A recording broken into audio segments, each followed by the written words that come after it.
Hello and welcome to Feedy Suzuki. Welcome to the second chapter of 10th Maharashtra Board Political Science. The name of the chapter is the electoral process. So basically in this chapter we are going to study about the elections in India, how elections are carried out in India. We will study about election commission and which are the different steps that we are following during our elections. So this is a revision video. I have already uploaded a complete video, a detailed video of this chapter. So go and check that video. This will be a revision video. I will quickly go through this chapter and I will clear the doubts that you must be having in this chapter. Okay, so what is the importance of election? So whenever we are talking about democracy, so in democracy, in any democratic country, elections are very very important. कोई भी democratic country होता है उसमें elections compulsory होता है, मतलब elections होगा तो ही हम उस कंट्री को डेमोक्रेटिक कंट्री बोल सकते हैं. जैसे चाइना में, China is not a democratic country, तो चाइना में वहाँ इलेक्शंस का कुछ इंपॉर्टेंस नहीं है. वहाँ सिर्फ एक ही पॉलिटिकल पार्टी है. अभी इलेक्शंस होने के लिए मिनिमम दो पॉलिटिकल पार्टीज होना चाहिए, दो से ज़्यादा होना चाहिए. यूएसए में दो बड़ी पार्टीज है, इंडिया में बहुत सारे पार्टीज है. India is a multi party system. India has a multi party system. Okay, तो वहाँ बहुत सारे पॉलिटिकल पार्टीज है. So in any country or in any democratic country, elections are very very important. Why elections are important? Suppose we are not liking our leaders, we are not liking our current leaders. So in next election, what we will do? We will not vote for that leaders, and we can change our leaders. मतलब हम peacefully अपने leaders change कर सकते हैं. हमें कोई war करने की या लड़ाई करने की ज़रूरत नहीं है. Peacefully हम हमारे leaders को change कर सकते हैं.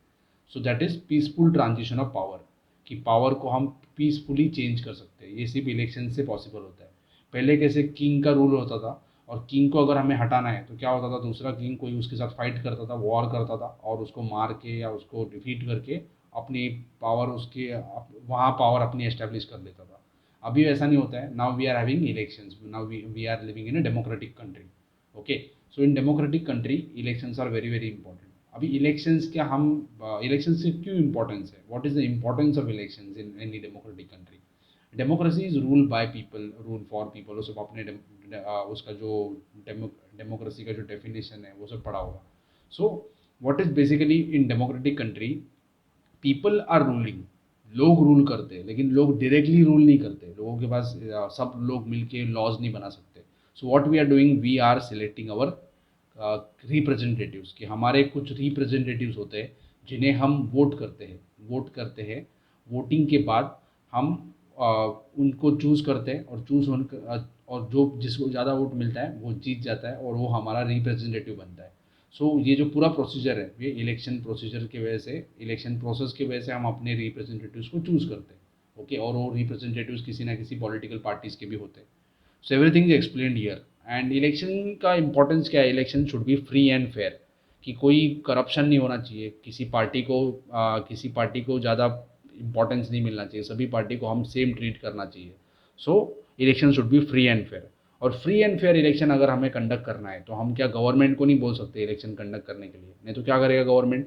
जो करंटली जो लोग पावर में हैं वो बार बार जीतते आएंगे, वो बार बार जीतेंगे. So we are having independent body, we are having independent election commission.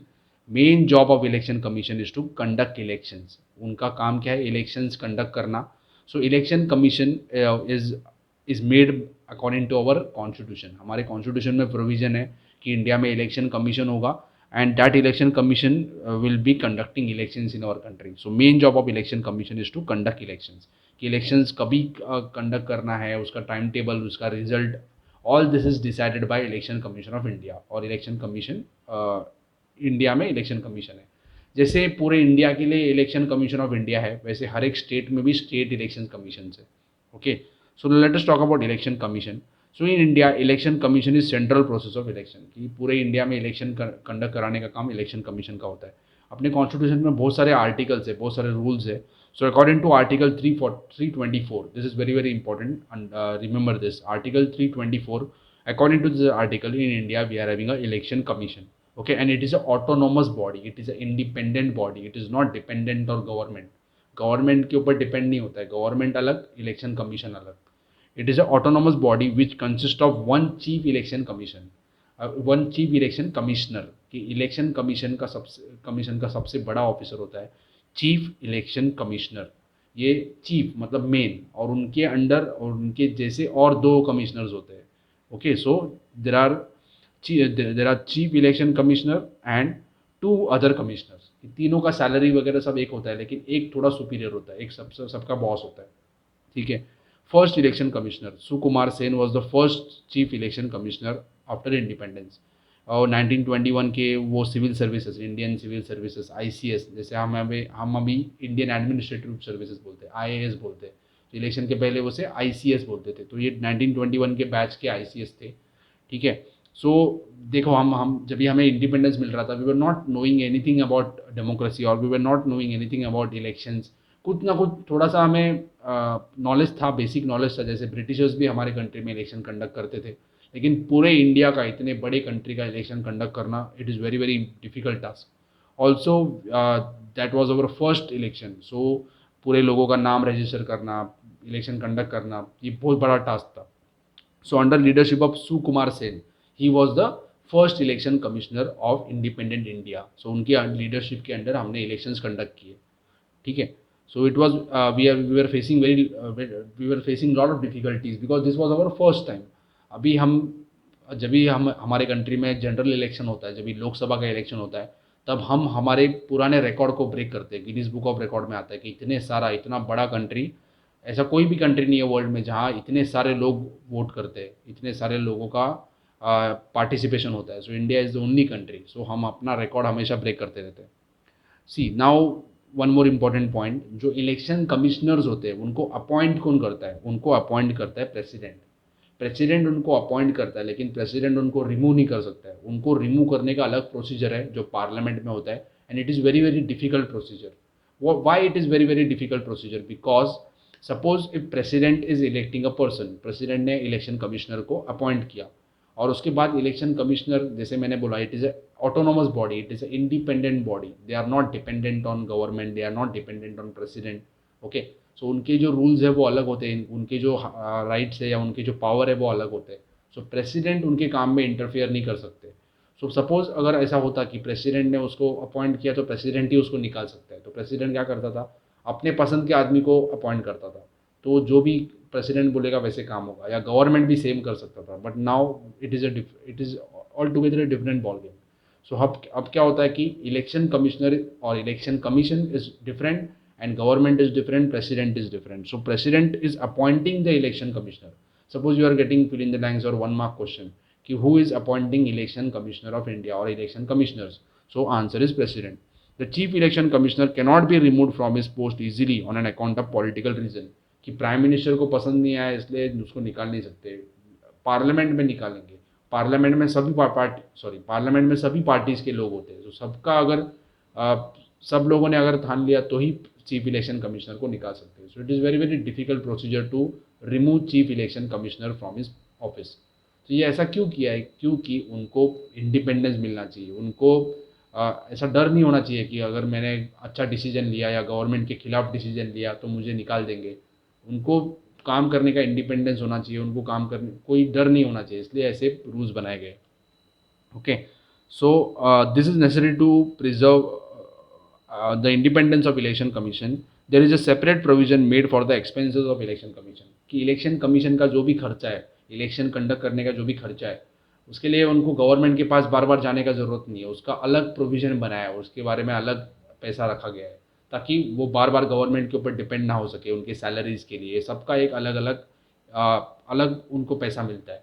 Okay. और वो कोई रोक नहीं सकता है। The election commission does not have a separate staff. अभी इतने बड़े कंट्री का इलेक्शन कराना है, इतने लोगों को इलेक्शन वोटिंग कराना है, तो उसमें क्या होता है कि बहुत सारे लोगों का ज़रूरत होता है जो ऑफिसर्स काम करते हैं। अभी ये इलेक्शन कमीशन के खुद के ऑफिसर्स नहीं होते, उनके पास क्या ज़्यादा बड़ा स्टाफ नहीं होता है। सो गवर्नमेंट के जो एग्जिस्टिंग ऑफिसर्स है, so we are having police officers, we are having teachers, government teachers, okay, we are having officers from different different department, all this people are joining election commission.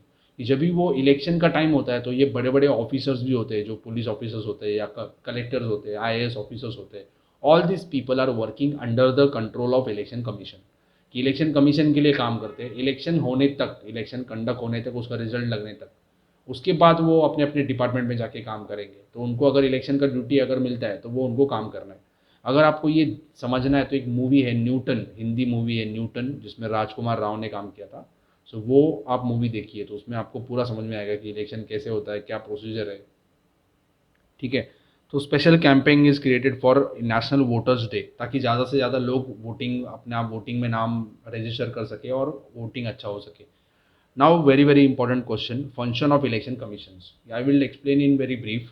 Okay, so preparing voter list, कि अभी India में क्या provision है कि 18 years का होने के बाद हम अपना नाम इलेक्शन कमीशन के वेबसाइट पे या उनको फॉर्म दे सकते हैं, अपना नाम रजिस्टर कर सकते हैं।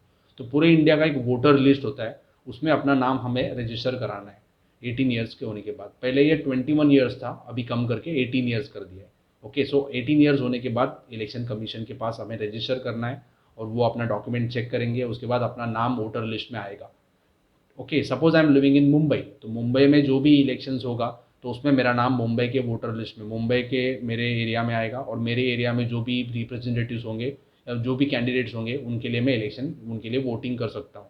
ओके, सो इलेक्शन कमीशन का ये जो वोटर लिस्ट है, ये वोटर लिस्ट मेंटेन करने का काम होता है इलेक्शन कमीशन का। किसी किसी लोग क्या, कभी कभी क्या होता है, कोई आदमी माइग्रेट करता है, सपोज मुंबई से दिल्ली चला गया, तो वो मुंबई में नहीं वोटिंग करने आएगा, उसे दिल्ली जाना पड़ेगा, तो वो क्या करेगा, अपना नाम मुंबई से कट करेगा, दिल्ली में इंक्लूड करेगा। ओके, सो वोटर लिस्ट क्या करना पड़ता है, अपडेट करना पड़ता है, नए लोगों को ऐड करना पड़ता है, नए लोगों को जिनका डेथ होता है उनका नाम निकालना पड़ता है। So all this task is done by election commission. So voter list prepare करना, उसको अपडेट रखना, everything is done by election commission. Okay, second is decide time table and programme for election. So ये simple है, time table, election कब conduct करना है, कितने phases में कंडक्ट करना है। अब पूरे इंडिया में एक दिन में इलेक्शन नहीं कर सकते हम, बिकॉज लैक्स ऑफ पीपल और crore of people are voting. So step by step होता है, फेजेस में होता है। ओके, ये सब इलेक्शन कमीशन डिसाइड करता है। Scrutiny of application of candidates. Okay, suppose election declare हो गया, तो बहुत सारे पॉलिटिकल पार्टीज है अपने कंट्रीज में, सभी पॉलिटिकल पार्टीज अपने अपने आदमी को टिकट देंगे, अपने अपने लोगों को टिकट देंगे, आदमी नहीं बोल सकते, टिकट देंगे लोगों को। ओके, टिकट मतलब उस पार्टी का उनको ऑफिशियल कैंडिडेट बन जाएंगे वो। बीजेपी का कोई कैंडिडेट बनेगा, कांग्रेस का कैंडिडेट बनेगा, आम आदमी पार्टी का कैंडिडेट बनेगा, शिवसेना का कैंडिडेट बनेगा, नेशनलिस्ट कांग्रेस पार्टी उनका उनका कैंडिडेट बनेगा। ओके, या इंडिपेंडेंट भी बन सकते हैं। मुझे अगर लगता है कि मुझे इलेक्शन फाइट करना है, so I can file an application, I can become candidate. Okay, ऐसा कंपलसरी नहीं है कि पॉलिटिकल पार्टीज का ही होना चाहिए। सो ये सब कैंडिडेट्स है, इनका एप्लीकेशन होता है। ये एप्लीकेशन स्क्रूटिनी मतलब चेक करने का काम इलेक्शन कमीशन करता है, और अगर अगर एप्लीकेशन वैलिड होगा, so that person is taking part in election और that person is a candidate.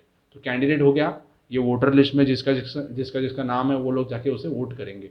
Voting होने के बाद क्या होगा, वोटिंग होने के बाद रिजल्ट लगेगा, रिजल्ट डिक्लेयर करने का काम भी इलेक्शन कमीशन का है। दूसरा एक काम है, फोर्थ फंक्शन है, give recognition to political parties. There are many political parties in our country. You must be knowing that there are very famous political parties. If you take example of two to three political parties, we will take example of two. First is BJP, national party है ये। BJP का कैसा है, पूरे India में उनका उनके लोग जीत के आते हैं, बड़ा पार्टी है बीजेपी। जो बीजेपी का जो सिंबल है लोटस, ये लोटस, या कांग्रेस का जो सिंबल है हाथ, जो शिवसेना का सिंबल है, या एनसीपी का जो सिंबल है घड़ी, ये सब सिंबल किसने दिया उनको, ये सिंबल भी इलेक्शन कमीशन ऑफ इंडिया देता है, इलेक्शन कमीशन देता है। Okay, so there are some parties that are recognised. बहुत सारे पार्टीज है अपने कंट्री में, लेकिन उसमें से कुछ पार्टीज जिनको ज़्यादा वोट मिलते हैं, जिनके ज़्यादा लोग जीत के आते हैं, उनको इलेक्शन कमीशन रिकग्निशन देता है। कुछ पार्टीज बनती है नेशनल पार्टी, मतलब जिनका पूरे नेशन में या बहुत सारे पार्ट्स में नेशन के उनका पावर है, उनको बोलते हैं नेशनल पार्टीज। कोई कोई रीजनल पार्टीज बनती है, जैसे शिवसेना, उनका महाराष्ट्र में ज़्यादा पावर है, so Shiv Sena will be a regional party. इनको रिकग्नाइज करने का काम भी इलेक्शन कमीशन करता है। मतलब एक क्राइटेरिया होता है, ये थर्ड चैप्टर में है, कि अगर इतना इतना वोट मिला तो वो पार्टी नेशनल पार्टी बनेगा, इतने इतने वोट मिलेंगे तो वो बनेगा स्टेट पार्टी। ये हम थर्ड चैप्टर में डिस्कस करेंगे। So recognition is also given by election commission of India और इलेक्शन कमीशन। ये सब क्राइटेरिया है, ये थर्ड चैप्टर में है, और I have also made a separate video for this, you can go and check that video. So हर एक पार्टी का सिंबल होता है, you must be aware of that. At the time of voting and counting of votes, the official representatives of political parties remain present. जैसे हम election commission को बोल नहीं सकता, जैसे जैसे बोला कि election should be free and fair. So what happens is, if suppose a political party, suppose BJP, Shiv Sena और Congress, all this parties are contesting elections. तो जब भी इलेक्शंस कंटेस्ट होता है, जब भी इलेक्शंस का वोटिंग होता है, तो वोटिंग के टाइम उन पार्टीज के लोग भी वहाँ बैठे होते हैं, हर एक बूथ पे बैठे होते हैं कि वो देखते हैं कि वोटिंग सही हो रहा है कि नहीं। जब भी वोट का काउंटिंग होता है तभी भी उस पार्टी के लोग वहाँ होते हैं, एक ना एक दो रिप्रेजेंटेटिव्स को वहाँ वहाँ सामने रह सकते हो, ताकि हम आगे जाके ऐसा दोष नहीं दे सकते कि ये वोटिंग ठीक से नहीं हुआ था। So because of that, some official representatives of political parties are present while voting and while counting the votes. Okay, recognized parties have equal opportunity to present their side before media such as television and radio. ये हमने देखा होगा, जब election होता है तो हमारा दिमाग खराब होता है, बार बार एडवर्टाइज आते रहते हैं। ये पॉलिटिकल पार्टीज को चांस दिया हुआ है कि आप अपना जो काम है, अपने जो वादे हैं वो लोगों को बता सकते हैं कि मैं हम ये करेंगे वो करेंगे। ये सब हम देखते हैं टीवी पे। जब भी अगर कभी कभी क्या होता है कि बड़ा पार्टी है उसमें स्प्लिट हो जाता है, झगड़ा हो जाता है कोई लीडर का, तो वो अपना अलग पार्टी बनाता है। तो इलेक्शन कमीशन डिसाइड करता है कि कौन से लीडर के पार्टी को रिकग्निशन देना है। ओके, ये सब काम इलेक्शन कमीशन का होता है। Election commission has a right to derecognise. जैसे अभी एक पार्टी को रिकग्निशन दिया कि ये स्टेट पार्टी है या ये नेशनल पार्टी है या रीजनल पार्टी है। स्टेट पार्टी और रीजनल पार्टी एक ही हो सकता है, रीजनल पार्टी है या नेशनल पार्टी है। अभी उसको अगर कम वोट मिलने लगे, उसके अगर कम लोग जीत के आने लगे, तो इलेक्शन कमीशन उसको डी रिकग्नाइज भी कर सकता है। ये सब पावर इलेक्शन कमीशन को होता है। हाँ, to resolve any disputes relating to elections. कभी कभी क्या होता है, इलेक्शन में कोई प्रॉब्लम आ जाता है। अभी हम ईवीएम मशीन से इलेक्शन करते हैं। ये मशीन होता है जिसमें हमें प्रेस करना है बटन, और उसमें अपना जो वोट है वो रजिस्टर होता है। ओके, सो अगर प्रॉब्लम आ गया इलेक्शन में, या फिर कुछ कुछ ना कुछ रीज़न की वजह से अगर इलेक्शन में कोई प्रॉब्लम आ गया, तो ये जो प्रॉब्लम रिजॉल्व करने का काम या डिस्प्यूट जो भी प्रॉब्लम्स है उसको रिजॉल्व करने का काम भी इलेक्शन कमीशन करता है। हाँ, अभी ये डिस्कस कर रहे हैं कि इलेक्शन कमीशन सुपीरियर है कि गवर्नमेंट सुपीरियर है। सो जब भी इलेक्शंस होता है तभी इलेक्शन कमीशन सुपीरियर होता है, कि जो भी ऑफिसर्स होते हैं, जो बड़े बड़े ऑफिसर्स होते हैं, वो इलेक्शन कमीशन का जो ऑर्डर है वो फॉलो करते हैं। ठीक है, इलेक्शन के टाइम इलेक्शन कमीशन सुपीरियर है, बाकी टाइम गवर्नमेंट, बाकी टाइम के इलेक्शन कमीशन का इतना काम भी नहीं होता है। Yeah. Then Sham Saran Negi from Himachal Pradesh was the first voter of India. जब ये फर्स्ट टाइम जो लोकसभा का इलेक्शन हुआ था तभी इन्होंने पहली बार वोट किया था। श्याम शरण Negi from Himachal Pradesh. He exercise his right of vote on 25 October 1951 in Lok Sabha elections. Lok Sabha elections मतलब क्या, पूरे नेशन का जब इलेक्शंस होता है, जैसे नरेंद्र मोदी प्राइम मिनिस्टर है, ये इनका पूरा इंडिया का इलेक्शन जब भी होता है तभी उसमें से प्राइम मिनिस्टर को चूज़ करते हैं। अभी महाराष्ट्र में Uddhav Thackeray is our chief minister currently. जब भी हम मैं वीडियो जब भी अपलोड कर रहा हूँ, Uddhav Thackeray is our chief minister, okay, in Maharashtra. So उनके लिए अलग इलेक्शन होता है। ये जो स्टेट के लिए अलग इलेक्शन होता है जिसको स्टेट असेंबली का इलेक्शन बोलते हैं। नेशनल लेवल पे इलेक्शन होता है, that elections are Lok Sabha elections. Okay, ये सब आपको पता होगा कि ये सब अलाउड नहीं होता है। कैंडिडेट कोई पैसा नहीं बांट सकता है, या फिर कोई हाउस होल्ड यूज़ के आइटम्स नहीं बांट सकता है।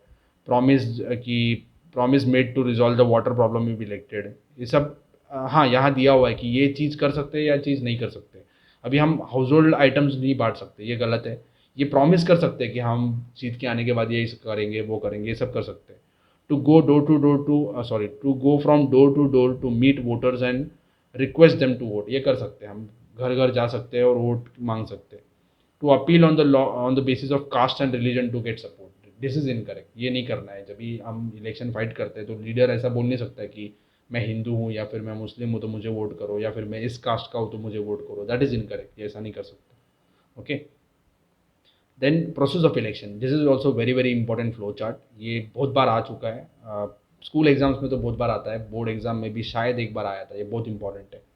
एस्टैब्लिशमेंट ऑफ कॉन्स्टिट्यूंसीज की, कॉन्स्टिट्यूंसीज बेसिकली क्या है, जैसे हम पूरा कंट्री है, हमारा इंडिया कंट्री है।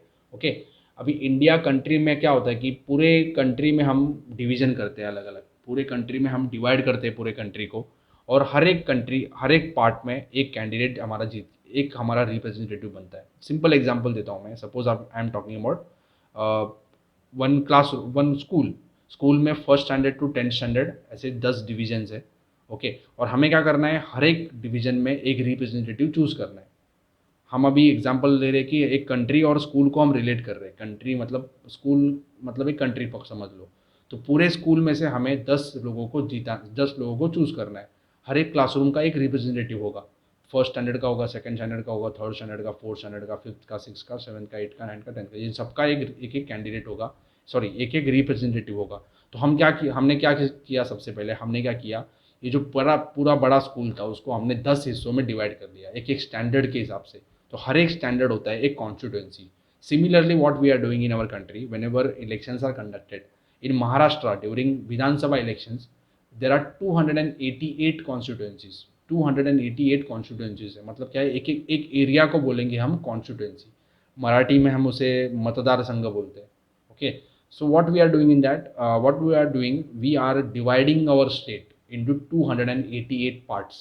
So हर एक पार्ट में से एक रिप्रेजेंटेटिव आएगा, मतलब उस पार्ट में जो लोग रहते हैं उनका वो रिप्रेजेंटेटिव बनेगा। ठीक है, ऐसे हमने 288 पार्ट में डिवाइड करेंगे। One part, one area is called as constituency, उसे बोलेंगे कॉन्स्टिट्यूएंसी। प्लूरल होता है कॉन्स्टिट्यूएंसीज। तो ये जो कॉन्स्टिट्यूएंसीज है उसको कैसे बनना है, कॉन्स्टिट्यूएंसीज क्या करना है, इसके लिए एक अलग कमीशन है, अलग ऑर्गेनाइजेशन है जिसका नाम है डीलिमिटेशन कमीशन, वो बनाता है constituencies. Okay, so establishment of constituencies. Finalising voter list, voter list भी फाइनलाइज इलेक्शन कमीशन करता है। मतलब सपोज मेरे इंडिया के वोटर लिस्ट में नाम आता है लेकिन मैं रहता हूँ मुंबई में, तो मैं मुंबई में वोट करूँगा और मेरा जो कॉन्स्टिट्यूएंसी होगा उसमें मेरा नाम आना चाहिए, उसमें जाके मैं वोटिंग करूँगा। Nomination of candidate and scrutiny of the nomination form, ये हमने पहले भी देखा कि कैंडिडेट का जो फॉर्म है वो स्क्रूटिनी होता है, चेक होता है। अगर वो फॉर्म सही हुआ तो ही वो इलेक्शन कंटेस्ट कर सकता है, नहीं तो उसका कैंसिल हो जाता है। इलेक्शन कैंपेन, कैंपेन मतलब क्या, प्रचार करना है सब, या जो लोग घर घर जाके या टीवी पे जो भी एडवर्टाइज आता है वो कैंपेन होता है। उसके बाद एक्चुअल वोटिंग होता है। वोटिंग आने के बाद वोट का काउंटिंग होता है कि कितने वोट कौन से लीडर को मिले। उसके बाद रिजल्ट ऑफ वोटिंग, इलेक्शन का जो रिजल्ट है वो डिक्लेयर होता है, और अगर कोई डिस्प्यूट्स हुआ, कोई प्रॉब्लम हुआ तो वो डिस्प्यूट सॉल्व हो जाता है। ठीक है, इंडिया इज इंडिया का जो इलेक्शन है, इंडिया का जो डेमोक्रेसी है, we can call it as a successful democracy और successful, we are conducting elections that are free and fair. जैसे आपको पता होगा कि जब भी अमेरिका में लास्ट इलेक्शंस हुआ तो डोनाल्ड ट्रंप हार गया उसमें, तो उसका बोलना था कि ये फ्रॉड हुआ था, इलेक्शंस ठीक से नहीं हुआ। लेकिन इंडिया में ऐसे कभी होता नहीं है, because our leaders also are trusting election commission, and election commission is also working properly. There are some problem, there are some people who are accusing that current elections are not proper because of EVM, electronic voting machine. अभी electronically voting होता है तो उसमें फेरफार हो सकता है, उसमें कुछ हम कुछ चेंजेस करके कुछ ना कुछ कर सकते हैं फिर भी, लेकिन हमें हमारे इलेक्शन कमीशन के ऊपर या हमारे लोगों के ऊपर विश्वास है। देन रीस्ट्रक्चरिंग ऑफ कॉन्स्टिट्यूंसीज, की कॉन्स्टिट्यूंसीज को अगर चेंज करना है, जैसे मैंने बोला महाराष्ट्र का 288 कॉन्स्टिट्यूंसीज है विधानसभा के, तो महाराष्ट्र को हम 288 हिस्सों में डिवाइड करेंगे। ठीक है, 288 हिस्सों में डिवाइड करेंगे। तो अभी क्या होता है कि वो पॉपुलेशन के हिसाब से डिवीजन होता है। अगर किसी एरिया में पॉपुलेशन बढ़ गया और किसी एरिया में कम हो गया तो उसका जो पॉपुलेशन के हिसाब से डिवीजन करना है वो उसका बाउंड्री चेंज भी हो सकता है कॉन्स्टिट्यूंसी का। तो ये सब बाउंड्री चेंज करने का सब काम करते हैं इलेक्शन कमीशन।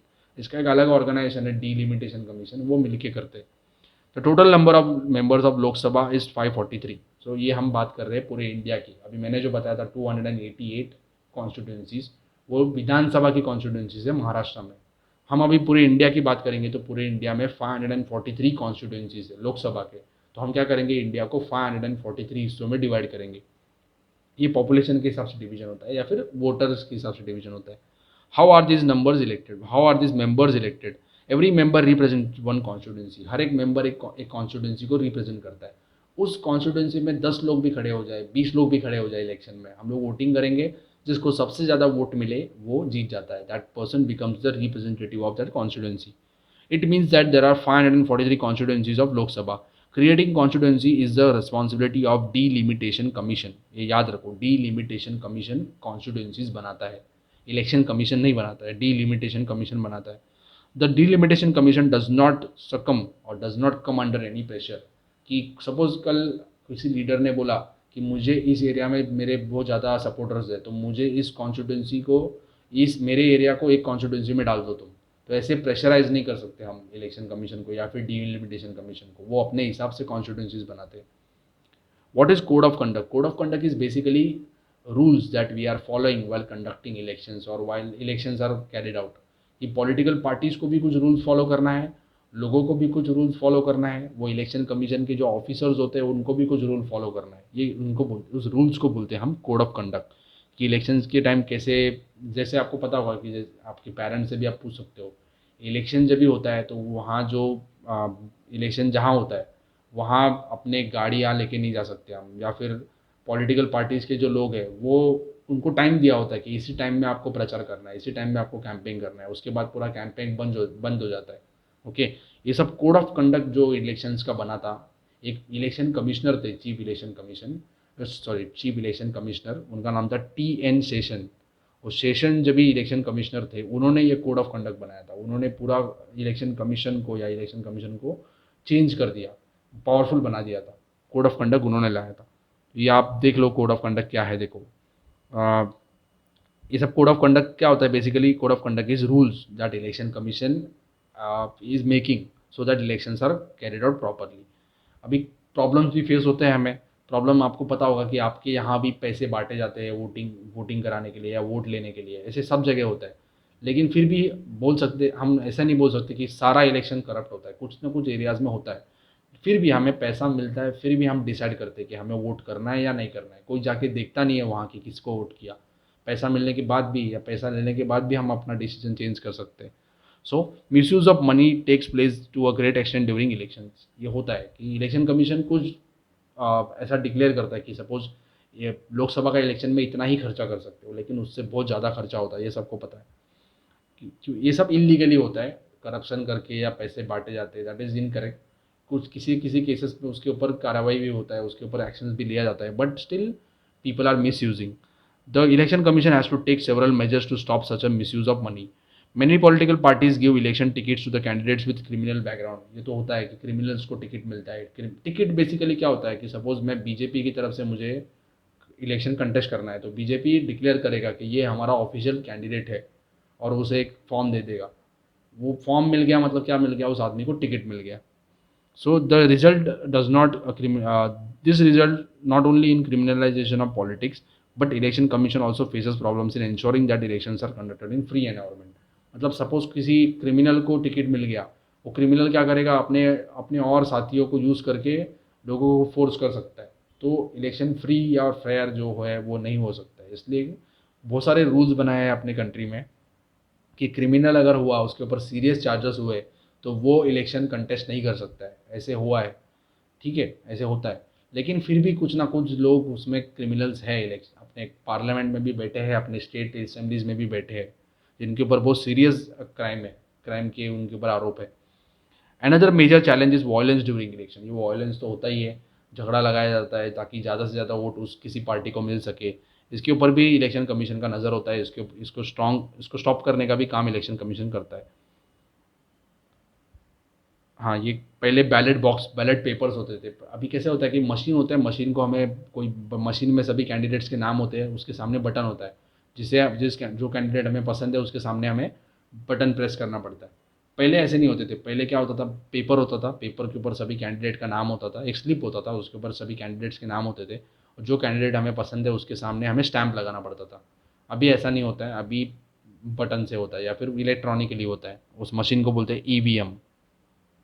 हाँ, तो पॉलिटिकल पार्टीज़ ये सब देखो, ये सब हमें अगर स्टॉप करना है, वॉयलेंस स्टॉप करना है, या फिर क्रिमिनल्स को अगर हमें टिकट नहीं देना है, ये इलेक्शन कमीशन के साथ साथ पॉलिटिकल पार्टीज़ का भी काम है। अगर पॉलिटिकल पार्टीज़ ने ही टिकट नहीं दिया, अगर पॉलिटिकल पार्टीज़ ने ही वॉयलेंस नहीं किया, तो क्या इलेक्शन फ्री एंड फेयर होगा? To retain continuous influence of politics, leaders give election tickets to their own relatives. Sorry, हाँ। सो इलेक्शन कम तो क्या होता है कि सपोज किसी पॉलिटिकल पार्टी, एक बड़ा पॉलिटिकल पार्टी है, उसके बड़े लीडर है, अगर बड़े लीडर का अगर एज हो रहा है या उनको वो जब भी ओल्ड होते हैं, तो क्या करते हैं? अपने बच्चों को, अपने रिलेटिव्स को टिकट देते हैं ताकि उनको वहाँ पावर अपना कंटिन्यू करना है। सो इसमें क्या होता है कि बाकी जो कैंडिडेट्स हैं उनको टिकट नहीं मिलता है। सो फैमिली का मोनोपोली बन जाता है पॉलिटिकल पार्टी, मतलब उनका ही चलता है पॉलिटिकल पार्टी में। ऐसा आज सब पॉलिटिकल पार्टीज में हो रहा है, Congress, BJP, every political party. अभी इलेक्टोरल रिफॉर्म्स कि रिफॉर्म्स मतलब क्या, कि ये जो हमने देखा था, ये प्रॉब्लम्स फेस कर रहे हैं हम। अभी प्रॉब्लम्स को ओवरकम करने के लिए इलेक्शन कमीशन ने कुछ रिफॉर्म्स, कुछ अच्छे चीज़ें एस्टैब्लिश किया है, वो देखते क्या है। Election is a continuous process, the future of democracy depends on election. Electoral process becomes reliable if election process gets improved. Election अगर फ्री एंड फेयर हुआ तो ही हम उसके ऊपर हमें विश्वास होगा, नहीं तो क्या होगा? हम बोलेंगे कि ये इलेक्शन कमीशन भी करप्ट है। So because of that, there are some reforms that are carried out by election commission. We will talk about those reforms. To increase participation of women in politics, the political parties should give 50% candidates, 50% tickets to women. ये पंचायत में होता है, पंचायत या जो municipality के elections होते हैं उसमें 33% कॉन्स्टिट्यूशन में लिखा है कि 33% होना चाहिए. किसी किसी स्टेट में 50% है, लाइक इन महाराष्ट्र में 50% वुमेन को रिप्रेजेंटेटिव टिकट्स मिलता है. ये किस में? ये विधानसभा और लोकसभा में नहीं, ये जब भी पंचायत का इलेक्शन होता है या जब भी म्यूनसिपालिटी का इलेक्शन होता है तभी. Political parties should not give candidature to candidates having criminal background. ये रिफॉर्म्स हम फोर्स नहीं कर सकते पॉलिटिकल पार्टीज को, कुछ ना कुछ रूल्स बनाया हमने, लेकिन अल्टीमेट डिसीजन पॉलिटिकल पार्टीज का होता है. So political parties should decide that they are not giving tickets to criminals. The government should take care of the election expenses, कि ये इलेक्शन का जो एक्सपेंसेस है, खर्चा है, वो गवर्नमेंट केयर करता है, गवर्नमेंट को पैसा देना पड़ता है इलेक्शन कमीशन को. सो इसमें क्या होता है कि कभी कभी क्या होता है, पॉलिटिकल पार्टीज क्या करते हैं, किसी बड़े बिजनेसमैन से पैसा लेती है और उनका पैसा यूज़ करके इलेक्शन फाइट करते हैं और इलेक्शन जीतने के बाद उस बिजनेसमैन को अच्छे अच्छे प्रोजेक्ट्स देते हैं और वो बहुत अमीर बन जाते हैं. ऐसे अपनी कंट्री में अभी चल रहा है और ऐसे हर बार होता है, हर पॉलिटिकल पार्टीज वैसे करती है. To ensure the parties will not make misuse of money. So इसमें क्या होना चाहिए कि अगर पॉलिटिकल पार्टीज को पैसा चाहिए इलेक्शन फाइट करने का, तो गवर्नमेंट ने ही पैसा देना चाहिए और उसके ऊपर एक भी रुपया वो खर्चा नहीं करना चाहिए. इसमें क्या होगा कि जितना पैसा मिल रहा है उनको उतना ही खर्चा करेंगे और किसी बिजनेसमैन के पास या उनको करप्शन करने का ज़रूरत नहीं होगा. But this is not possible now. ये कुछ साल में हो सकता है, सब कुछ कंट्रीज़ में है, लेकिन इंडिया में पॉसिबल नहीं है क्योंकि सब पॉलिटिकल पार्टीज मिलकर कभी ये ऐसा होने नहीं देंगे. Representation of people's act. There is a rule, representation of people's act. ये एक एक्ट है, एक रूल है. उसके जो प्रोविजंस है, उसके अंदर जो भी लिखा गया है वो अच्छे से फॉलो होना चाहिए. वो भी अगर फॉलो हुआ अच्छे से तो अपने इलेक्शंस अच्छे से होंगे, करप्शन नहीं होगा, लेकिन वो फॉलो नहीं होता है. ये ऐसा पहला बॉक्स होता था जिसके अंदर हमें स्टैंप मार के पेपर डालना पड़ता था. अभी ऐसा मशीन होता है, इसमें ये जो बटन्स है इसके सामने हर एक कैंडिडेट का नाम होता है, उसका सिंबल होता है, जो हमें पसंद है उसका बटन प्रेस करना है. बटन प्रेस करने के बाद ये मशीन में वो फीड होता है, डेटा फीड होता है, और जब भी काउंटिंग करना है तो इसमें से डेटा निकाल के हम देखते हैं कि कौन से कैंडिडेट को कितने वोट मिले. ओके. दूसरा है कि ये मशीन को बोलते हैं EVM machine, electronic voting machine. और एक प्रोविज़न है अपने कॉन्स्टिट्यूशन में, अपने कंट्री में, कि अगर मुझे कोई भी कैंडिडेट पसंद नहीं है तो लास्ट में एक ऑप्शन होता है NOTA, none of the above. वो नोटा मैं प्रेस कर सकता हूँ कि मुझे कोई भी कैंडिडेट पसंद नहीं है. उसका नोटा का कुछ ज़्यादा वैल्यू नहीं है इंडिया में.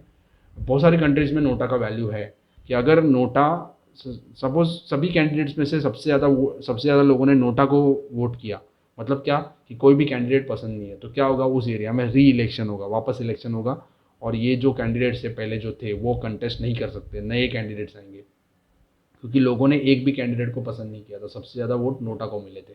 बट इंडिया में नोटा का इतना वैल्यू नहीं है, बस उसका जब काउंटिंग होता है, लेकिन कुछ उसका यूज़ नहीं है. फ्यूचर में उसको भी पावरफुल बना सकते हैं. But you should know that we are having NOTA. और जो दिव्यांग है, जो हैंडीकैप है या फिर दिव्यांग है, उनके लिए अलग प्रोसीजर, अलग तरीके से लाइन होता है, या उनके लिए भी कुछ फैसिलिटीज़ इलेक्शन कमीशन बनाता है ताकि उनके व्हील चेयर आ सके. ये सब जगह होता नहीं है, बट ऐसा करना पड़ता है इलेक्शन कमीशन को. Okay. Now there are 3 types of election. General elections. Okay. General elections are basically Lok Sabha election जो हर 5 साल में होता है. That elections are called as general election. 2019 में लास्ट टाइम इंडिया में जनरल इलेक्शन हुआ था. बीजेपी जीत गई और नरेंद्र मोदी वापस प्राइम मिनिस्टर बन गए इंडिया के. ये जनरल इलेक्शन है लोकसभा का, हर 5 साल में होता है. ठीक है. अगर अभी 5 साल मिलता है नरेंद्र मोदी, उनको 5 साल दिया गया है कि 5 साल रूल करेंगे. अगर बीच में क्या होता है कि अभी इंडिया में कोई भी पार्टी पावर में कभी आता है, जैसे हमने पहले डिस्कस किया था कि in India there are 543 Lok Sabha constituencies. Lok Sabha के 543 कॉन्स्टिट्यूंसीज है, मतलब लोकसभा में 543 लोग जीत के आएंगे. तो किसी भी पॉलिटिकल पार्टी के अगर 272 से ज़्यादा लोग अगर जीत के आते हैं, मतलब वो पार्टी इलेक्शन जीत जाती है, वो पार्टी गवर्नमेंट बना सकती है. ठीक है. अगर किसी एक पार्टी के 272 लोग जीत के अगर नहीं आते पूरे इंडिया में से, तो क्या करेंगे, 3-4 पार्टी मिल के 272, मतलब सपोज एक पार्टी के 200 है, दूसरे पार्टी के 50 है, तीसरे पार्टी के 25 है, तो चौथे पार्टी के 50 है, तो ये लोग सब मिल के गवर्नमेंट बनाएंगे. ये लोग सब मिल के बोलेंगे प्राइम प्रेसिडेंट को हमारे पास 272 से ज़्यादा है. तो एक पार्टी के होंगे तो भी चलेगा, तीन चार पार्टी या 10-20 पार्टी के मिल के होंगे तो भी चलेगा। मेन क्या है, 272 से ज़्यादा लोग उस पार्टी के या उस गवर्नमेंट के सपोर्ट में होना चाहिए। तो अगर सपोर्ट में हुआ तो अपना गवर्नमेंट बनेगा। लेकिन कभी कभी क्या होता है, इन लोगों के बीच में झगड़ा होता है, तो कोई पार्टी अपना सपोर्ट विड्रॉ करता है, मतलब अपने जो लोग थे वो निकल जाते हैं उसमें से।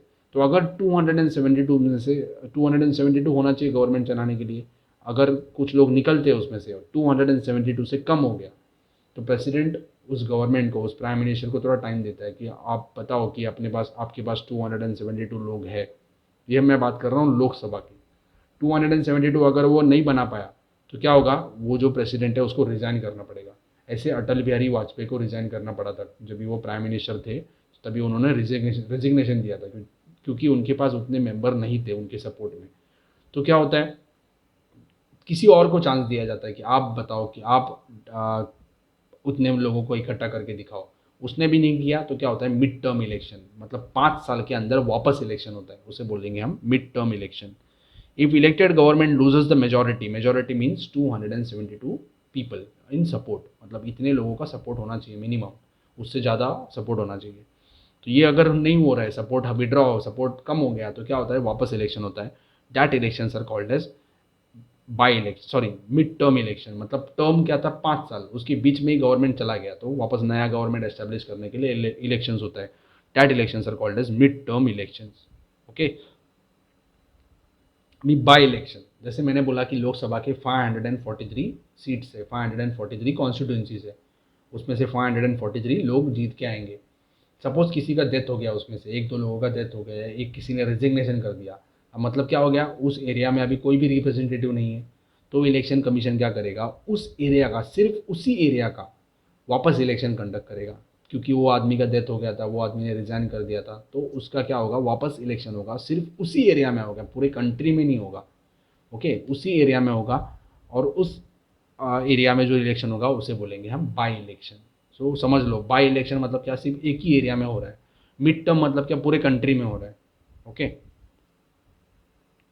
देन ये जो अभी क्या होता है कि सपोज पहले क्या, बहुत लोग ऐसा आरोप लगाते थे कि जो बटन दबाते हैं लेकिन वोट किसी और को जाता है। तो अभी क्या होता है, जब भी हम बटन दबाते हैं तो एक स्लिप बाहर आता है, ठीक है, हमें दिखता है वो स्लिप, कि उसमें से छपा होता है कि किसको, किसे हमने वोट दिया। वो स्लिप हमें मिलता नहीं है, वो स्लिप वापस जाके जमा हो जाता है उसके अंदर। ये क्यों होता है, जब भी हम वोटिंग काउंट करते हैं तभी वो स्लिप भी गिनते हैं, तभी समझ में आता है, टैली होता है कि चलो जितना स्लिप आया था उतना ही उस आदमी को वोट मिला है कि नहीं। तो ये जो स्लिप है उसको हम बोलेंगे voter verified paper audit trail. ये ऐसा वोटर वीवी पैड बोलते हैं उसको, VVPAT, voter verified paper audit trail, ऐसे अभी होता है। I hope you have understood this chapter. This is the quick revision of this chapter. I have already explained in detail in previous videos. You can go and check those videos. Okay. So I hope you have understood this chapter. If you are having any doubts, please comment below and subscribe for more videos. Thank you for watching.